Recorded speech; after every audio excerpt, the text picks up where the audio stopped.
रानी सरकार की, श्री राघवेंद्र सरकार की जय। जय श्री राधे, जय जय श्री राधे, जय जय श्री राधे।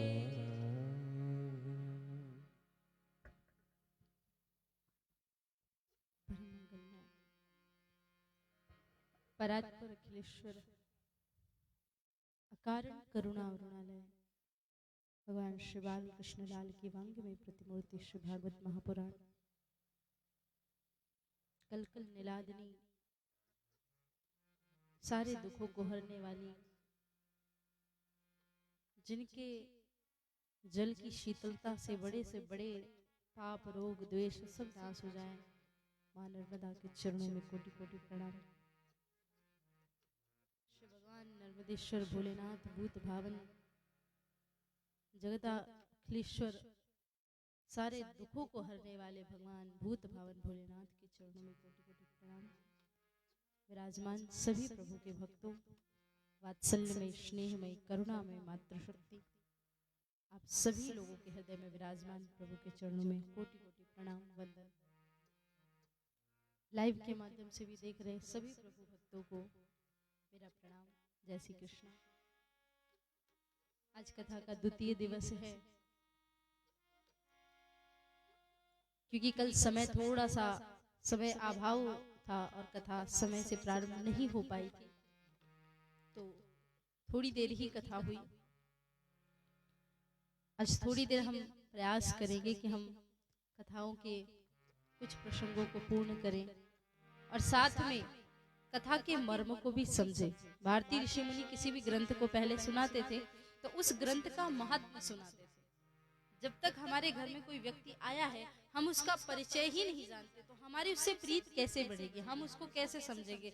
उसको जानने के लिए हमें पहले उसके बारे में जानना पड़ेगा। तो कथा आज हमारे पास आई है तो हमें कथा के महत्व को समझना पड़ेगा कि भागवत महापुराण आखिर क्या है।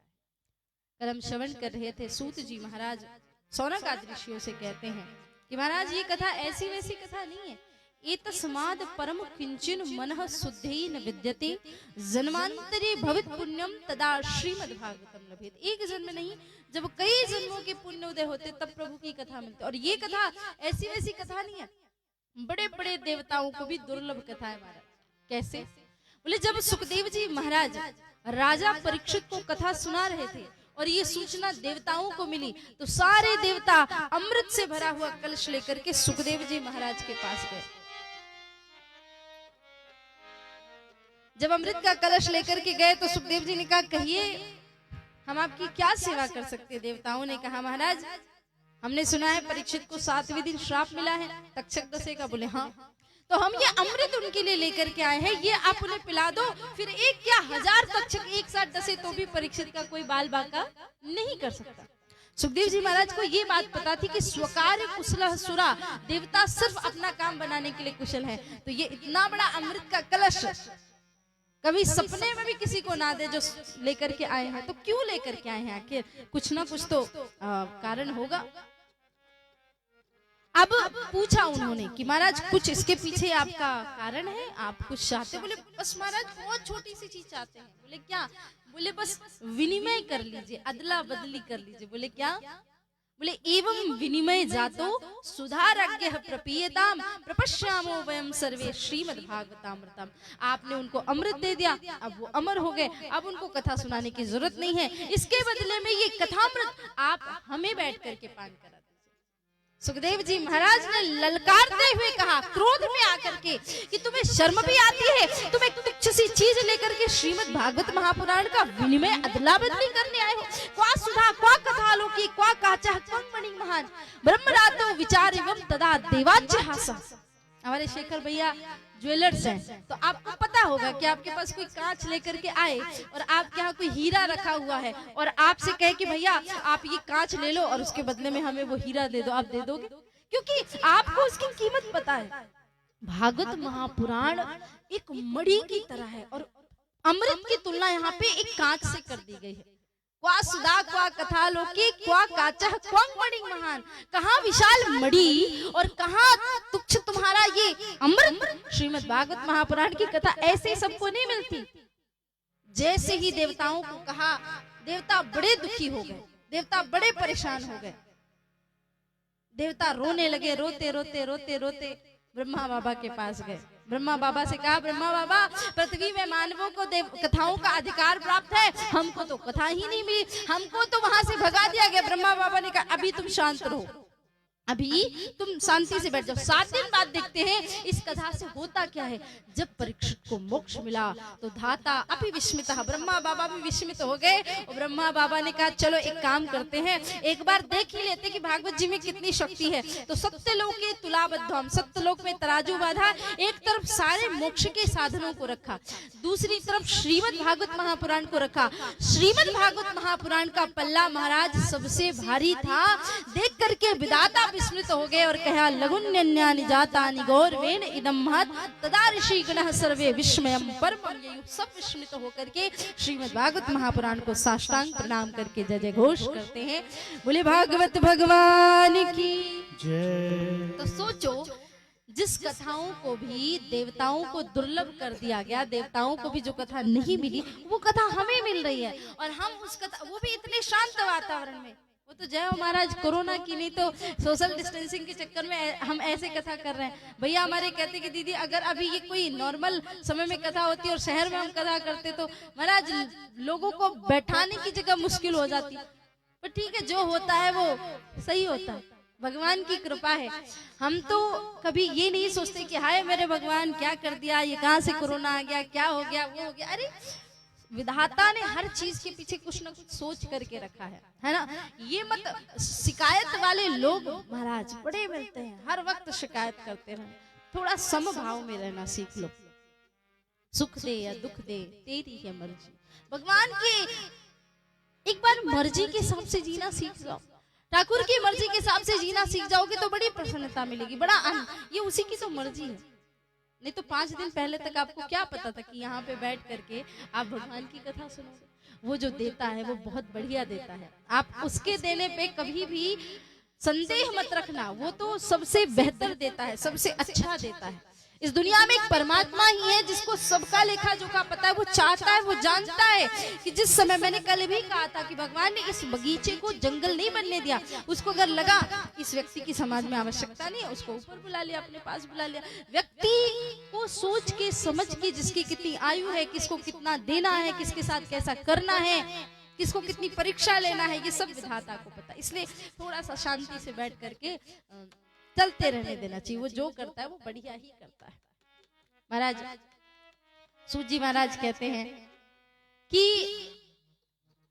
ये जो कथा, ये ऐसी वैसी कथा नहीं है, ये वही कथा है जो गोकर्ण जी महाराज ने धुंधकारी को सुनाई। ये वही कथा है जो सनक सनंदन सनातन सनत कुमारों को नारद जी महाराज ने सुनाई। नारद जी महाराज ने सुनी सनक सनंदन सनातन सनत कुमारों से। बोले महाराज, नारद जी महाराज तो 2 घड़ी से ज्यादा कहीं टिकते नहीं, नारायण नारायण नारायण। और सनत कुमार कहीं ज्यादा आते जाते नहीं, घूमते फिरते नहीं। तो महाराज उनने बैठ करके कथा कैसे सुन ली एक जगह पे, जरा हमें बताइए।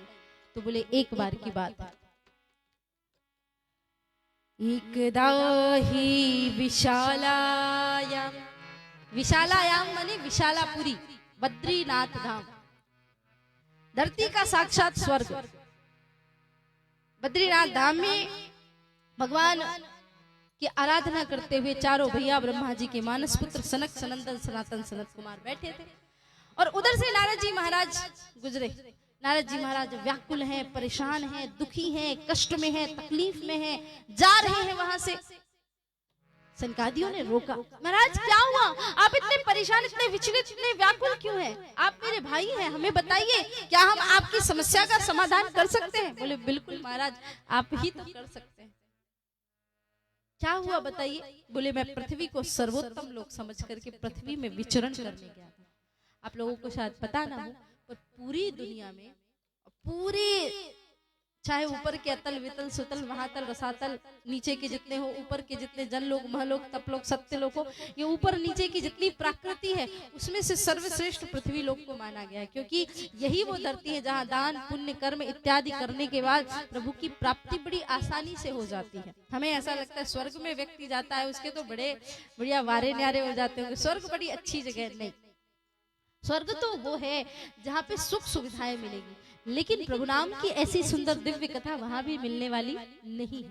वो तो आपके अच्छे पुण्य हैं, तो थोड़े दिन के लिए जैसे आपने अच्छे पैसे कमाए, फिर आपने थोड़ी सेविंग कर ली, तो आप हॉलीडे पे निकल जाते हो घूमने के लिए, और थोड़े दिन आपने बढ़िया अच्छे से कोई जगह बुक की और आप खुश हुए, लेकिन जैसे वो पैसे खत्म हुए आपको वापस अपने घर तो आना पड़ेगा ना।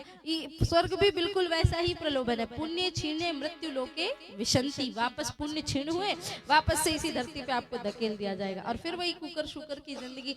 कभी भगवान से ये मत मांगना भगवान स्वर्ग दे दो अपवर्ग दे दो, भगवान से केवल एक चीज मांगना कि स्वर्ग मत देना प्रभु, जन्म देना भारत में, भारत की स्वर्ग से सहस्त्र गुनी शान है, केवल भारत भूमि में जन्म दे देना प्रभु। इस धरती में आकर के हर वो चीज मिल जाती है, हर बार भारत माता की सेवा करने का सौभाग्य मिले, तुम्हारी भक्ति करने का सौभाग्य मिले, इससे ज्यादा हमें क्या चाहिए प्यारे। नारद जी महाराज ने कहा मैं पृथ्वी को सर्वोत्तम लोक समझ के गया, हर जगह विचरण किया।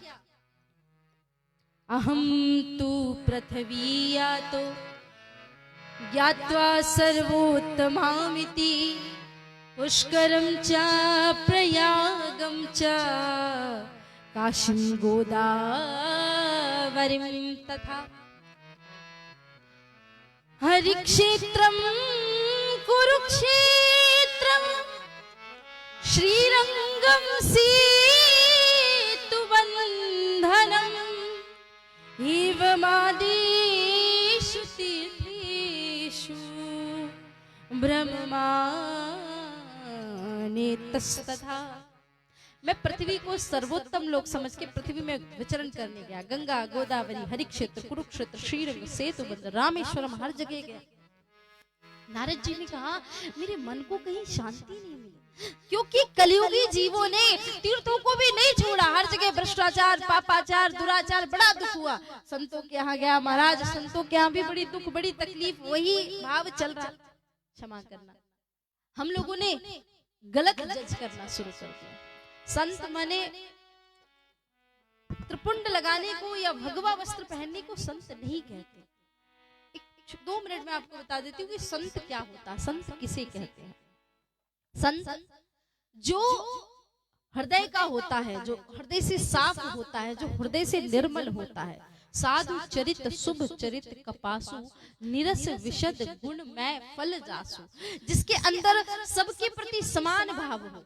संत माने ये वृक्ष, संत माने नदियां, स्वयं न खादन्ति फलान वृक्षा, स्वयं न पीवन्ति स्वमेव नद्या, धरा धरो वर्षत नात्म हेतु परोपकाराय संत्या विभूत्या। संतों का स्वभाव परोपकारी होता है, जो दूसरों के लिए सोचे वो संत। मैं आपको एक अच्छा सा उदाहरण देती हूँ।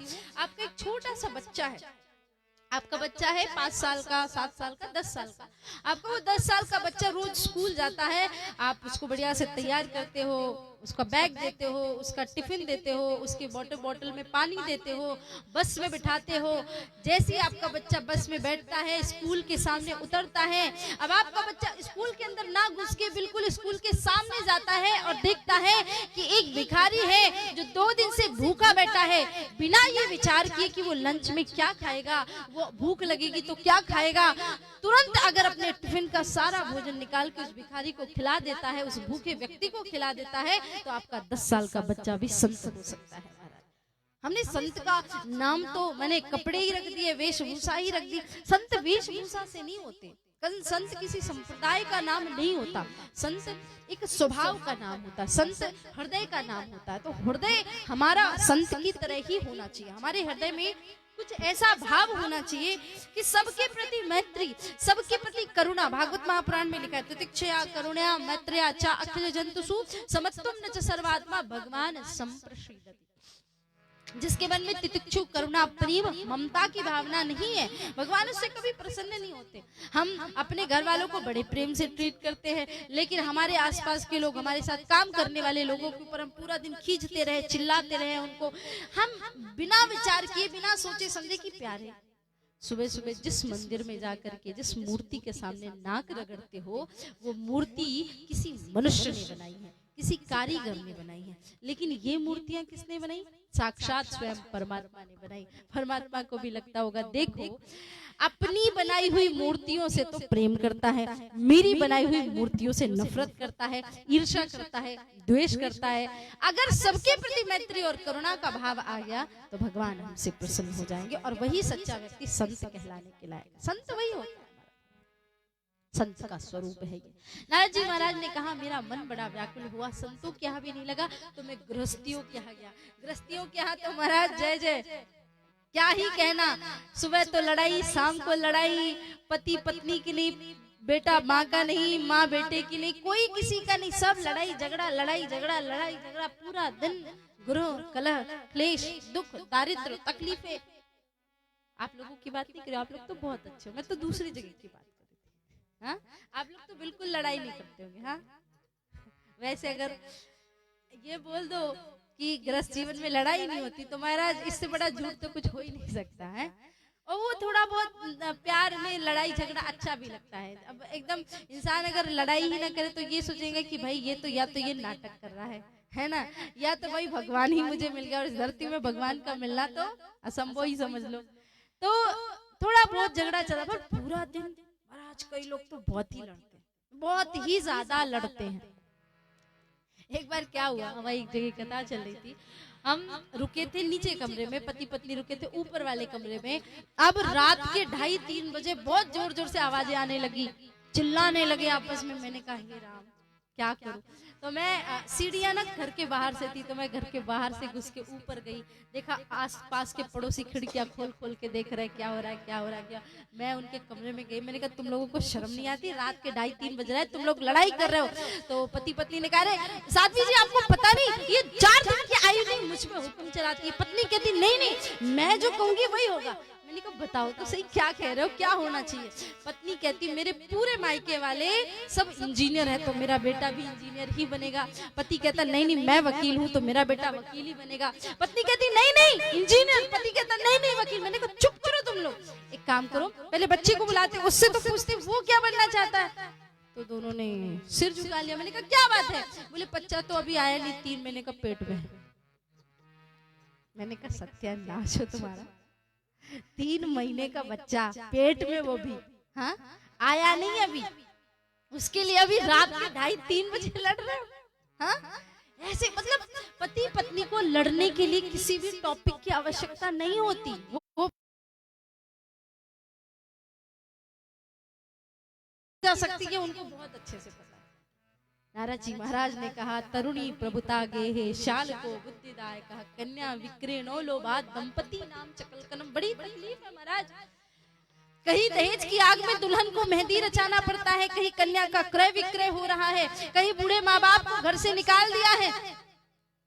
मैं आप सभी से निवेदन करना चाहती हूँ 2 मिनट के लिए, नवरात्रि चल रही है, नवरात्रि का पवित्र पर्व चल रहा है। हम माता रानी के चरणों में नित्य प्रति प्रणाम करते हैं, माता रानी की पूजा पाठ करते हैं, कितने प्रकार के यज्ञ अनुष्ठान इत्यादि करते हैं। मैं आपसे हाथ जोड़ूं तो आप भले ही यज्ञ अनुष्ठान ना करना कोई बात नहीं, भले आप माता रानी के लिए कोई पूजा पाठ मत करना कोई बात नहीं, भले माँ के जगराते मत करवाना कोई बात नहीं, भले मंदिर में मत जाना कोई बात नहीं, पर धोखे से भी कभी अपने माँ बाप का दिल मत दुखाना, अपनी माँ को तकलीफ मत देना। क्योंकि मेरी माँ को पता था, जगत जननी माँ दुर्गा जगदम्बा को पता था कि धरती में हर घर में हर व्यक्ति को मैं दर्शन देने नहीं आ सकती, इसलिए माँ जगदम्बा ने हर घर में माँ बना करके भेज दी। और माँ कितना कुछ करती है बच्चों के लिए, वो जगत जननी जगदम्बा का ही स्वरूप है। और हमारे भारत देश में तो वैसे भी कहा गया है यत्र नारी पूजंती रमंती तत्र देवता। ये तो उन दुष्ट यवनों ने, यक्षों ने विधर्मियों ने आकर के देश का सत्यानाश कर दिया। ना तो इस भारत भूमि में कभी रेप की घटनाएं सुनाई देती थी, ना कभी किसी कन्या को जलाया जाता था, ना ही हमारे भारत में पर्दे की प्रथा बताई गई थी, ना ही हमारे भारत देश में स्त्री को पैरों की जूती समझा गया था। आज सोशल मीडिया उठा करके देखो तो बड़े बड़े सेक्युलरवादी लोग और तथाकथित हिंदू विरोधी लोग सिर्फ बड़े बड़े व्याख्यान लिख देंगे, अच्छा 9 दिन दुर्गा की पूजा करो और बाकी टाइम स्त्रियों को ऐसे करो वैसे करो, भ्रष्टाचार हो, पापाचार हो, रेप हो। मैं बिल्कुल कहती हूँ आप हर चीज के खिलाफ आवाज उठाइए, बुलंद करिए, लेकिन आप ये मेंशन करिए वहां पे कि कभी भी किसी स्त्री के साथ अगर आपने देखा है भारत भूमि में कि दुराचार, कोई भी भ्रष्टाचार इस प्रकार का गंदा कुकर्म हुआ है, तो आधे से अधिक ज्यादा घटनाएं आप देखेंगे तो इन दुष्ट दुराचारी विधर्मियों की ही घटनाएं होती है। महाराज इन्होंने हमारे देश को आकर के अपवित्र कर दिया है, देश की धरती को किस तरीके से आज रोने पे मजबूर कर दिया है। हमारे यहाँ तो स्त्रियों को दुर्गा देवी, काली, चंडी का स्वरूप समझ करके उनकी पूजा की जाती थी। हमारी भारत भूमि में कभी भी स्त्रियों के साथ ऐसा दुर्व्यवहार नहीं हुआ है। पहले स्त्री पुरुष बराबरी का अधिकार अभी चला आ रहा है, हमारे यहाँ ऐसा नहीं था। हमारे यहाँ तो स्त्री को देवी माना जाता था। महाराज जिस स्त्री को देवी माना जाता है उसको बराबरी का अधिकार आप क्या दोगे? हाँ, जिस स्त्री का स्थान अपने आप में इतना ऊंचा है उस स्त्री को आप क्या स्थान देंगे? महाराज उसने आपको स्थान दिया है। आज इस धरती पे वो माँ है, वो जगत जननी जगदम्बा है, आपकी माँ है, तो आप सलामत है। इसलिए फिर भी मैं अपने आप से और आप सभी से और सुन रहे सभी लोगों से यही कहना चाहूंगी कि माँ का सम्मान करो, हर नारी का सम्मान करो। विवेकानंद जी से अमेरिका में किसी ने पूछा कि हमारा अमेरिका डॉलर्स के लिए प्रसिद्ध है, आपका भारत किस चीज के लिए प्रसिद्ध है? तो उन्होंने कहा हमारा भारत संस्कारों के लिए प्रसिद्ध है। कैसे संस्कार है आपके भारत में? तो विवेकानंद जी ने बड़ी सुंदर बात कही। उन्होंने कहा आपके अमेरिका में आप अपनी माँ और बहन को छोड़ के हर स्त्री को गलत नजर से देख सकते हो, लेकिन हमारे भारत के ये संस्कार है कि अपनी पत्नी को छोड़ के हर स्त्री के अंदर माँ और बहन का स्वरूप देखा जाता है। ये भारत का स्वरूप है महाराज, ये भारत की सुंदरता है। इसलिए यत्र नारी पूजन्ति रमन्ति तत्र देवता। आइए 2 मिनट माता रानी का समय चल रहा है, 2 मिनट के लिए माता रानी के चरणों में प्रणाम करें।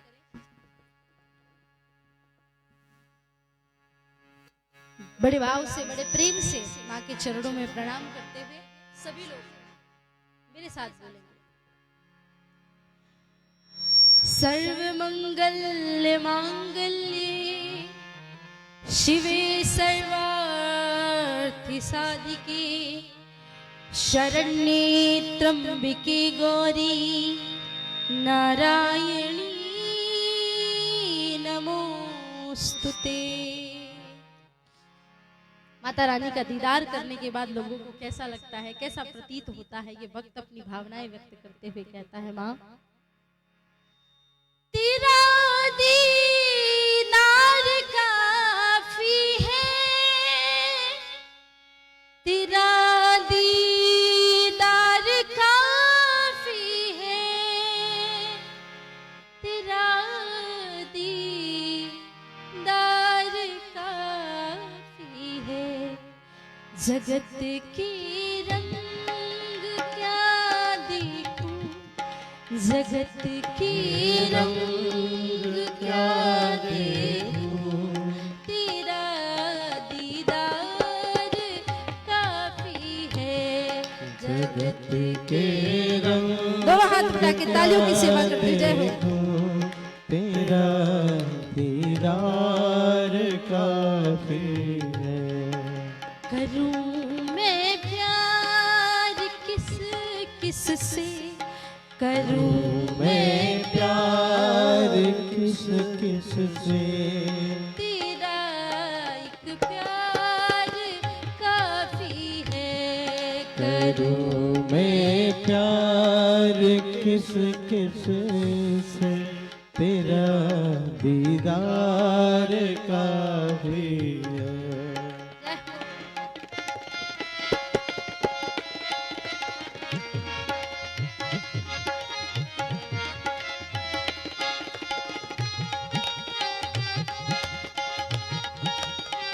बोलो सच्चे दरबार की।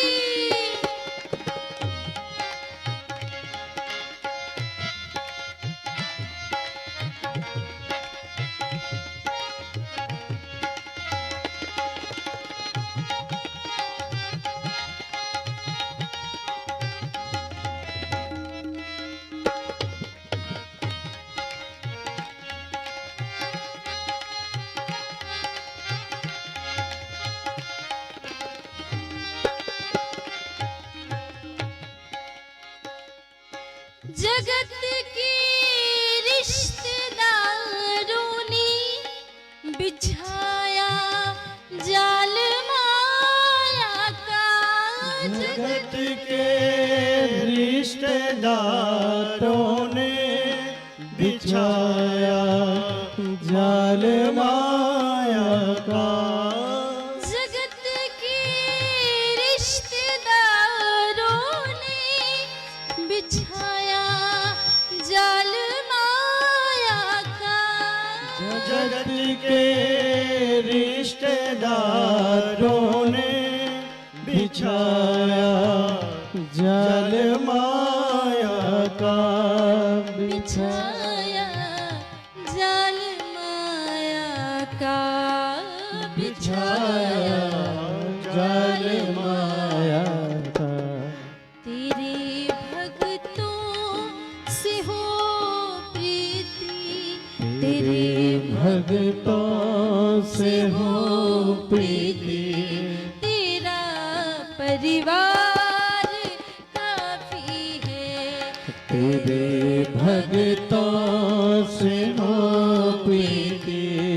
तेरा परिवार काफी है। जगत के रंग क्या देख।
कहाँ जाकर सुनूं अनहद।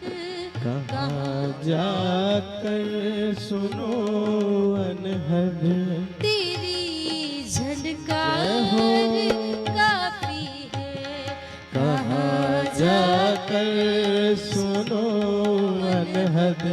तेरी झनकार मेरे साथ काफी सभी प्रेम से बोलेंगे और कहेंगे, क्या बोलेंगे?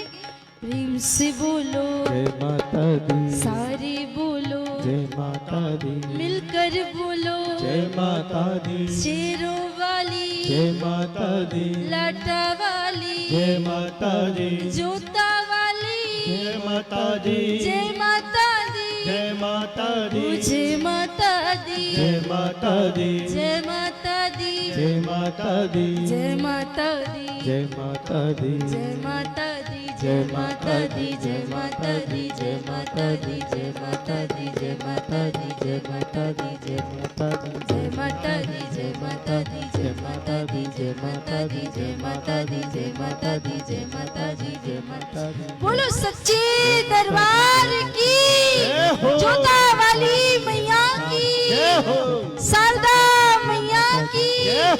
जय जय श्री राधे, जय जय श्री राधे, जय जय श्री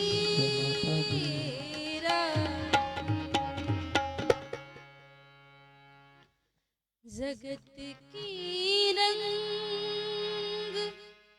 क्या देखूं, तेरा दीदार काफी है। माँ, नवरात्रियों का दिन चल रहा है तो माँ की पूजा 9 रूपों में करना बहुत आवश्यक है, अवश्य करिए। परंतु ये सूत्र याद करके जाइए कि धोखे से भी घर में बैठी जो माँ है उस माँ का अपमान ना हो। नारद जी महाराज आज यही कह रहे हैं कि तरुणी प्रभुता गेहे शाल को विद्युदाय कहा कन्या विक्री नो लोभात दंपति राम चकल करम। घर में माँ बाप की नहीं चलती दंपतियों के बीच में ग्रस्त जीवन में कलह चल रही थी। मुझे बड़ा दुख हुआ, नारद जी ने कहा बड़ा बुरा लगा। मैं सब कुछ छोड़ छाड़ के फिर वहां से श्रीधाम वृंदावन गया। वृंदावन धाम महाराज, वृंदावन धाम साक्षात जो व्रज वनिताओं का जीवन धन है। कहते हैं प्रेम की पिपास देख देख निज प्रेमियों को, प्रेम का समुद्र सीमा तोड़ के बहाया है। भावुक रसीले जन नाराज नहीं होंगे, अब कामना की पूर्ति हेतु कल्प तरु लगाया है। प्रतिभाति प्रतिभाति से सजाया है, भारत का भूषण तिलक तीनों लोक का, भक्तों के वास हेतु वृंदावन बनाया है। भक्त ही रह सकते हैं ब्रज में। ब्रज में छल कपट द्वेष आप रहो, ब्रज में शरीर आपका रह सकता है पर आपका मन ब्रज में कभी नहीं रहेगा। ठाकुर जी ब्रज में उसी को बुलाते हैं जो ठाकुर जी के चरणों से प्रीत रखता है और सब में प्रेम का भाव दिखता है, वो ब्रज। ब्रज की बड़ी सुंदर एक कथा है महाराज। तीर्थों के राजा है प्रयाग और तीर्थों के गुरु हैं पुष्कर। तो एक बार प्रयागराज जी महाराज भगवान के पास आके रोने लगे और महाराज भगवान से कहा, भगवान ये है मेरा रिजाइन लेटर, इस्तीफा, मैं नहीं रहता तीर्थों का राजा। बोले क्यों? बोले सारे तीर्थों को आके समय से मुझसे कर देना चाहिए, राजा का कोई सम्मान ही नहीं कर रहा।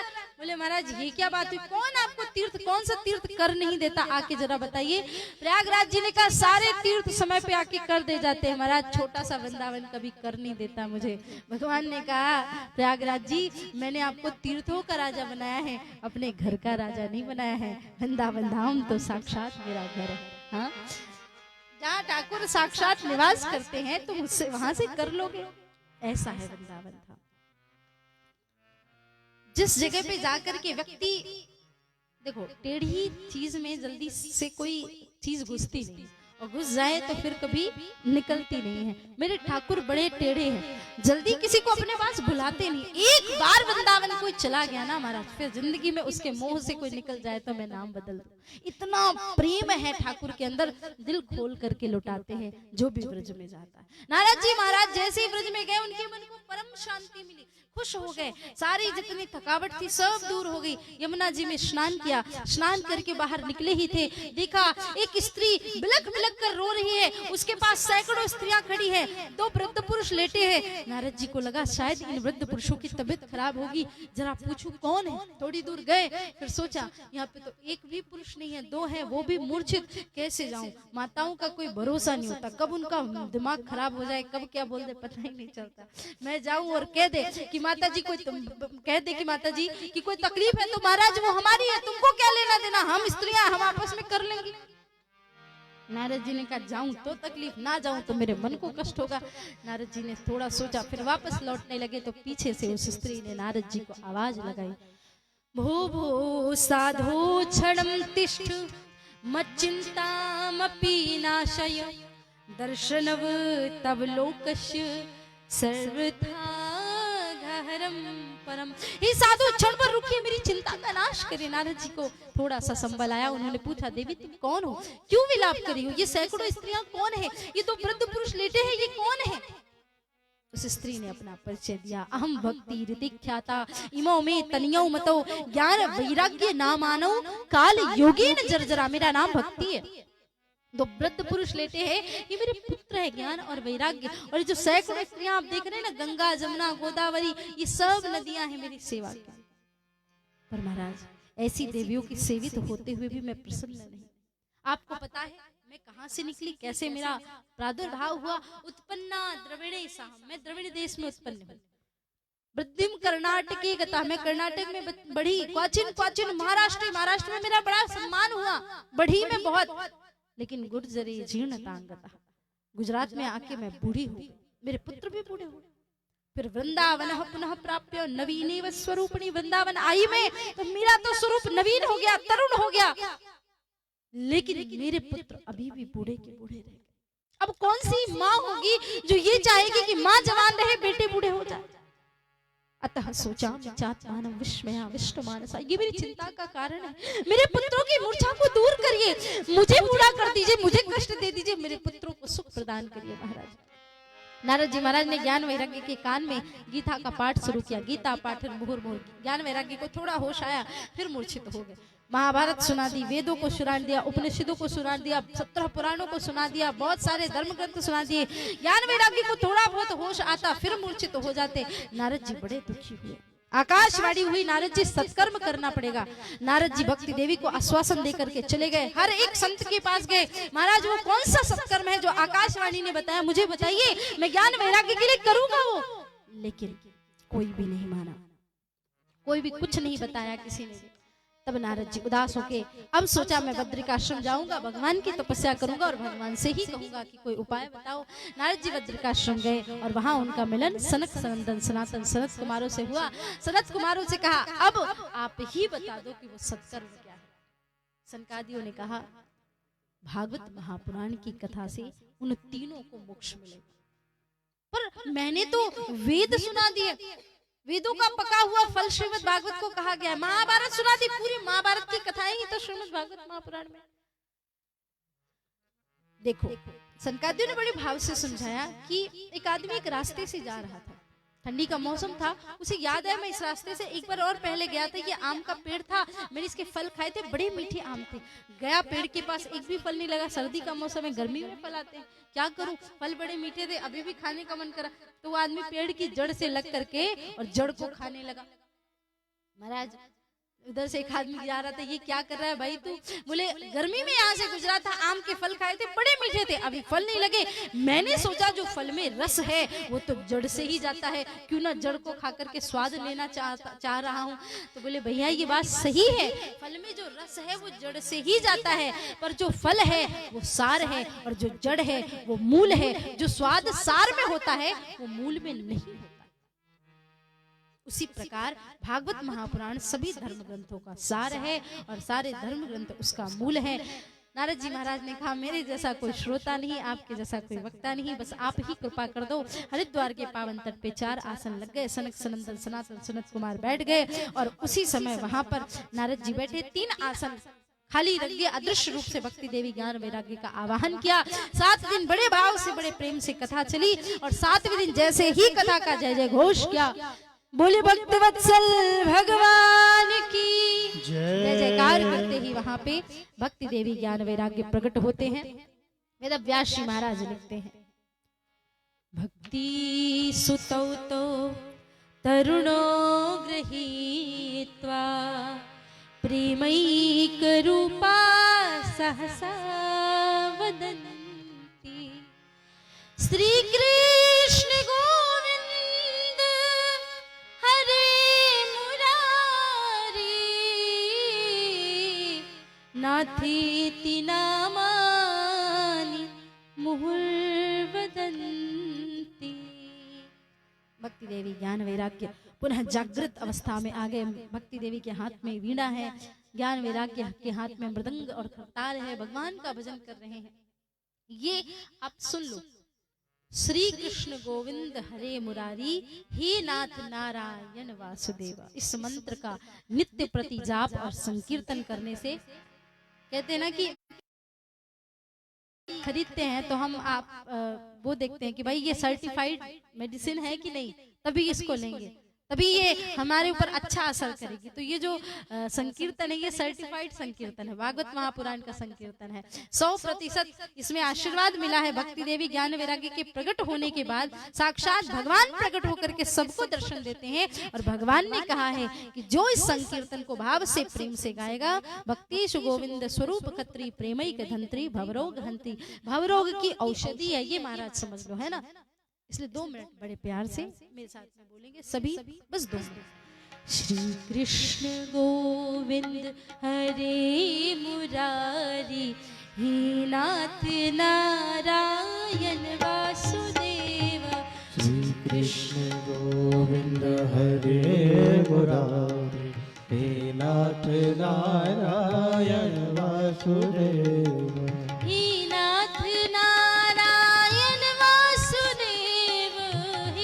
नाथ नारायण वासुदेव।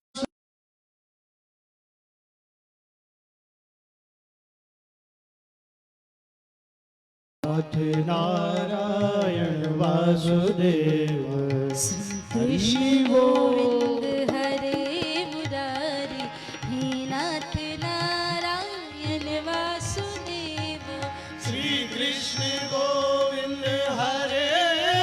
सेवा करते प्रेम से। हे नाथ नारायण वासुदेव।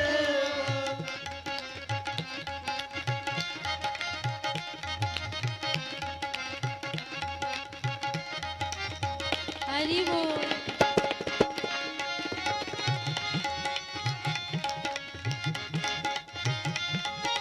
एक बार दोनों हाथों को ऊपर उठा के बोलेंगे बाकी बिहार गर्भवती हो गई, नगर में आग लग गई तो मैं भागूंगी कैसे? गांव में मेरे डाकुओं ने आक्रमण कर दिया तो मेरा क्या होगा? सारे एक तूफान इसी के ऊपर गिर गए महाराज। इसकी बहन बड़ी चालाक थी। इसकी बहन ने कहा देख तेरे घर में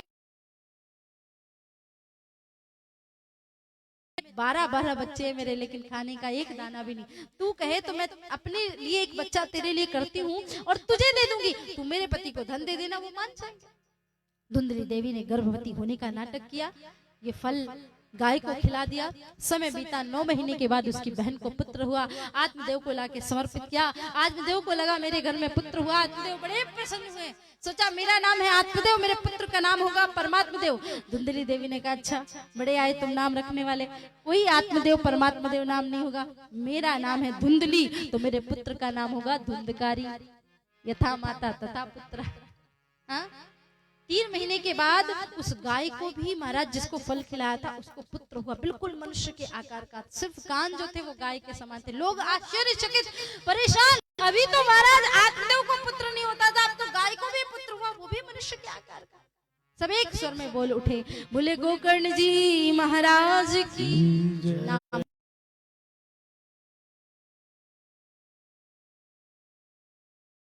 राक्षस शराब पीने लगा, वेश्यावृत्ति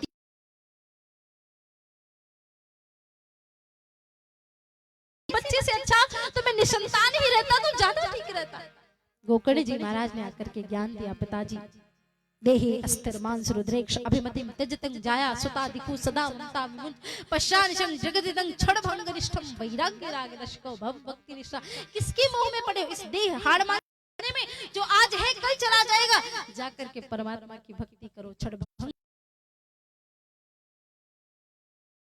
की शीतल गंध समीर चली ना चली, कलिकाल कुठार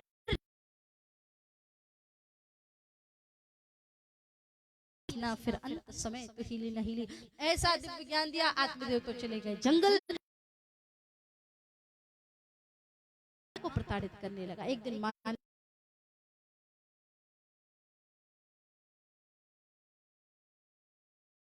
में डाका डालने के लिए कहा, बहुत सारा धन लेकर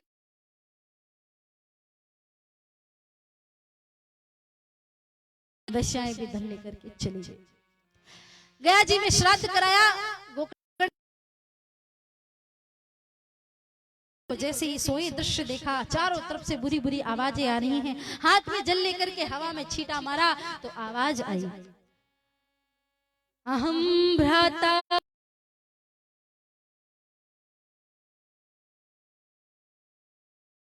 भाई नहीं मिलेगा। ऐसा मन में आए वो मंत्र जपना बेकार है। जिस कथा में आपको आलस्य आए या चित्त एकाग्र ना हो वो कथा सुनना बेकार है। जिस भजन में आपको आलस्य आए वो भजन करना बेकार है।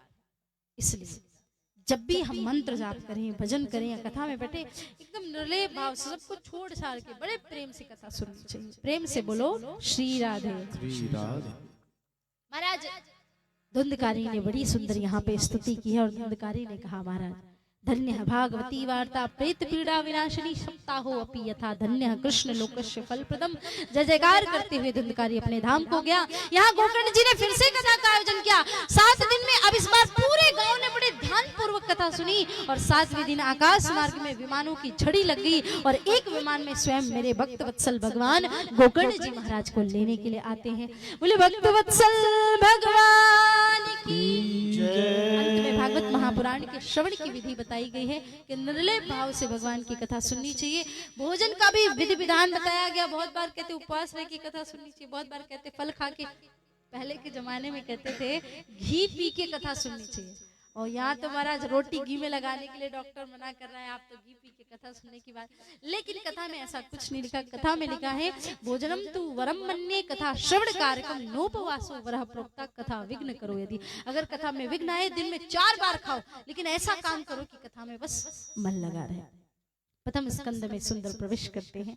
प्रथम श्लोक और सत्य के स्वरूप में भगवान को प्रणाम किया गया। जन्मान्दस्य यतोऽन्यवयादितरतश्वचार्थेष्वभिज्ञः स्वराट् तेने ब्रह्म हृदय अधिकवे मुह्यन्ति यत् शूरया तेजो वारिमदां यथा विनिमयो यत्र तिसर्गो मृषा धाम्ना स्वेन सदा निरस्तकुहकं सत्यं परं धीमहि। जो था, जो है और जो अंत तक भी रहेगा, जिसका स्वरूप है सत्य, ऐसे सत्य स्वरूप परमात्मा को प्रणाम किया। भागवत महापुराण को एक बड़ी सुंदर उपाधि दी और कहा निगम कल्पतरोर गलितम फलम सुख मुखाद द्रव संयुतम पिबत भागवतम रसमालयम। मैं आप लोगों के लिए एक सुंदर सा फल लाई हूँ, जिस फल का नाम है श्रीमद् भागवत महापुराण। इसको पान करो। आप कहोगे भैया ये तो फल है, फल कोई पीने की चीज थोड़ी होती, फल तो खाने वाली चीज है, लेकिन इसको पीना है क्यों? क्योंकि ना इसमें छिलका है ना इसमें गुठली है, बस इसको सीधे लो और पान कर जाओ। और ये फल 100% मीठा है, इसकी गारंटी है। बोले कैसे गारंटी है? बोले आपने देखा होगा कभी किसी तोते का मुख लगा हुआ फल खाओ, बहुत मीठा होता है। जाने तोता फल उसी में मुंह लगाता है जिसमें जो फल मीठा होता है, या तोते का मुख लग जाने से वो फल मीठा हो जाए, पर तोते का फल जो है वो खाया हुआ बहुत मीठा होता है। सुख मुखाद अमृत द्रव संयुतम, इसीलिए फल भी मीठा है। सुखदेव जी महाराज का मुख लग गया है। नैमिषारण्य के क्षेत्र में बैठ करके सभी ऋषि मुनि भगवान से प्रार्थना करते हैं, प्रश्न कर रहे हैं यहाँ पर कि महाराज मानव के लिए परम धर्म क्या है? भगवान के अवतार कितने? कोई कहता 10 अवतार है, कोई कहता हरि अनंत हरि कथा अनंता, कोई कहता भगवान के 24 अवतार हैं। भगवान के अवतार कितने हैं? भगवान जब इस पृथ्वी पे धर्म की स्थापना के लिए आते हैं और भगवान फिर चले गए, तो धर्म किसकी शरण में गया? भगवान ने इस पृथ्वी में आके अपनी लीला अवतारों के संग लीला कैसे की? मंदिर जाते हैं, कोई कहता दुर्गा जी श्रेष्ठ है, कोई कहता विष्णु जी श्रेष्ठ है, कोई कहता है ये श्रेष्ठ है, वो देवी देवताओं में श्रेष्ठ कौन है महाराज? और सबसे बड़ी बात महाराज कि इस सृष्टि में सबसे बड़ा धर्म क्या है? ये 6 प्रश्नों का आप हमें उत्तर दीजिए। सुखदेव जी महाराज को प्रणाम करते हुए सूत जी महाराज अपने आगे की कथा को प्रारंभ करते हैं। हम भी कल से निवेदन है आप सभी से, क्योंकि रात हो जाती है, कीड़े मकोड़े रहते हैं, बहुत सारी चीजें हैं और थोड़ा सा विलंब से भी आज भी प्रारंभ हुआ। कल ठीक 3 बजे से 3 बजे तक इतने पूरे एरिया में छाए आ जाती है। हम यहीं बैठ करके 3 बजे से लेकर के 6 बजे तक कथा को श्रवण करेंगे।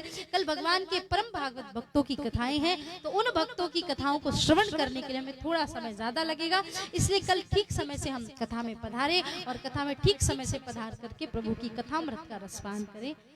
कल ठीक 3 बजे हम यहाँ पर आएंगे और श्री सुखदेव जी महाराज की पावन कथा से लेकर के महाभारत की पूरी कथाओं को और परीक्षित जी महाराज कैसे सुखदेव जी महाराज की शरण में गए, वो सारी कथाओं को हम श्रवण करेंगे। एक बार दोनों हाथों पर उठा करके जय जय घोष करेंगे।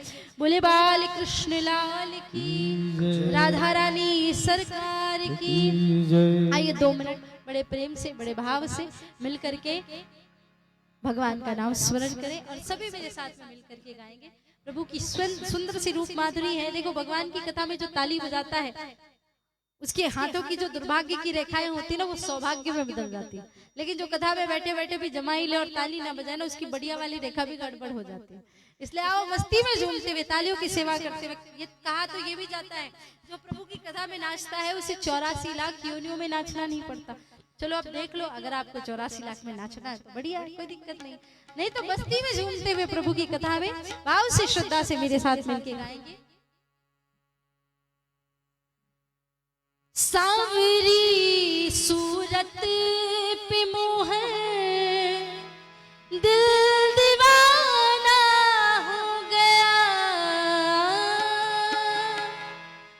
दिल दीवाना हो गया, दिल दीवाना हो गया। सावरी सावरी सावरी सूरत पे मोहन दिल दीवाना हो गया। सावरी सूरत हाथ उठा के तालियों की सेवा करते जाए। दिल दीवाना हो गया, वो सावरी सूरत पे मोहन दिल दीवाना हो गया। सावरी सूरत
हरि बोल।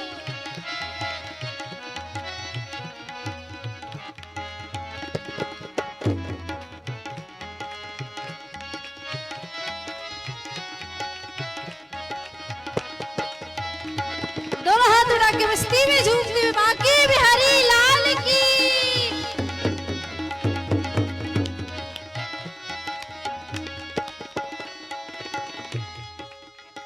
एक तो तेरे नैन तिरछे दूसरा काजल लगा।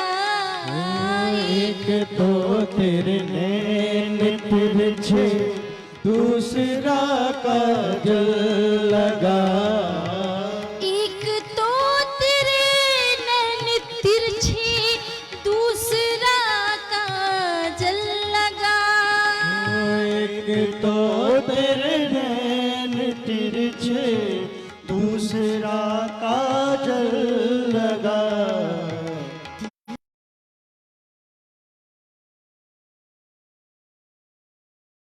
नजरें मिलाना दिल दीवाना हो गया। तीसरा नजरें मिलाना दिल दीवाना हो गया। ओ सांवरी सूरत पे मोहन दिल दीवाना हो गया। साबरी सूरत पे मस्ती में मोहन झूमती हुई जय हो। दिल दीवाना हो गया। राधे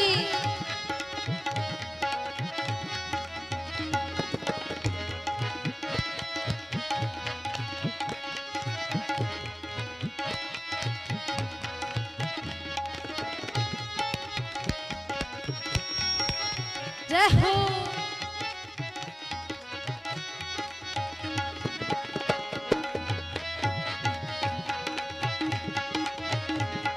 दोनों हाथों को ऊपर उठा के कहेंगे बरसाने वाली की।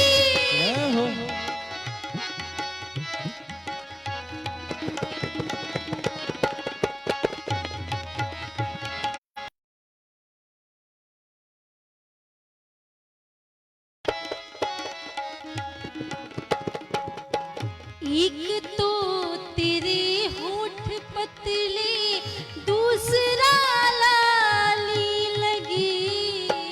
एक तो तेरे होठ पतले दूसरा लाली लगे। एक तो तेरे होठ पतले दूसरा लाली लगी। एक तो तेरे होठ पतले दूसरा लाली लगी। तीसरा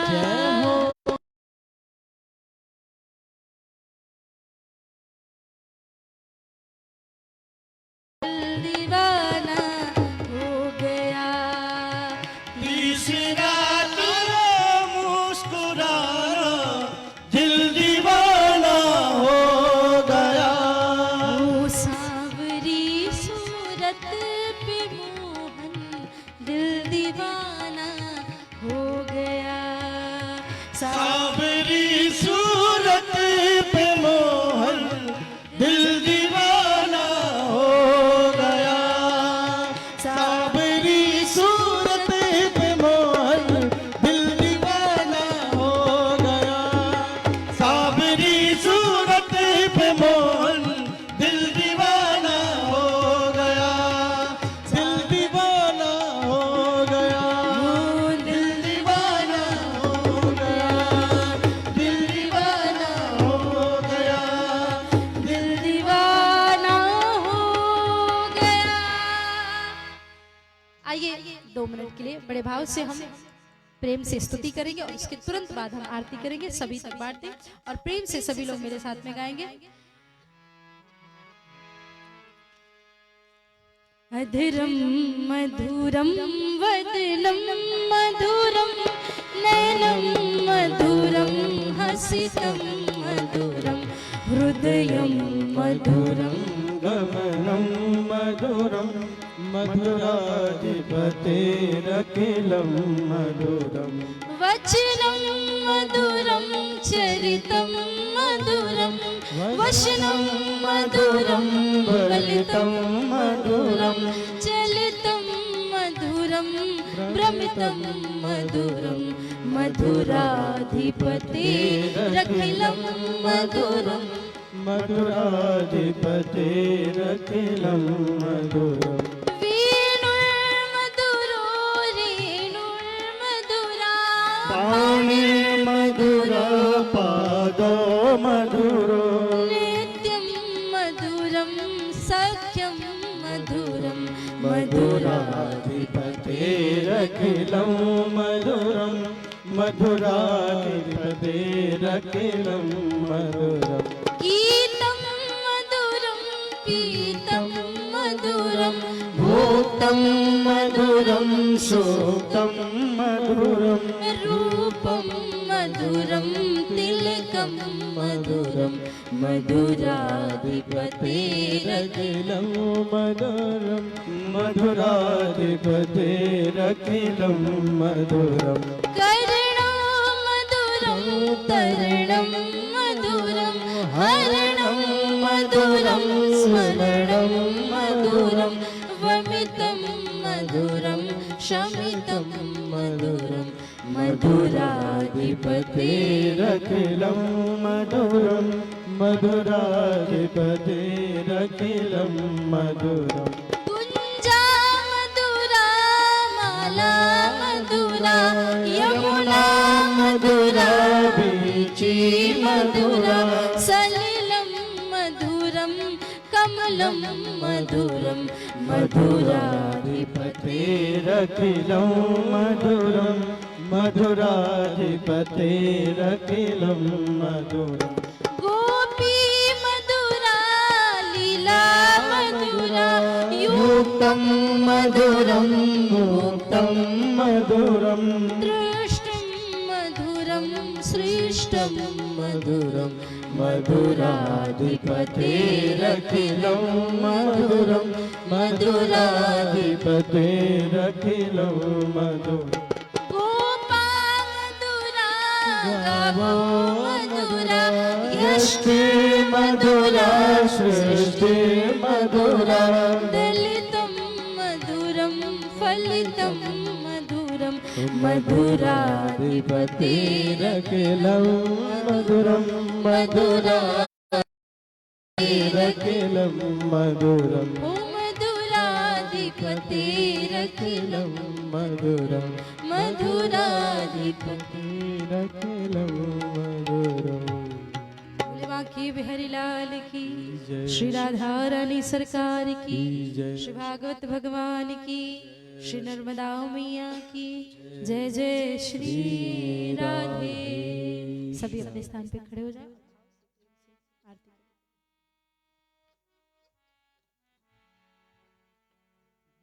श्री राधे।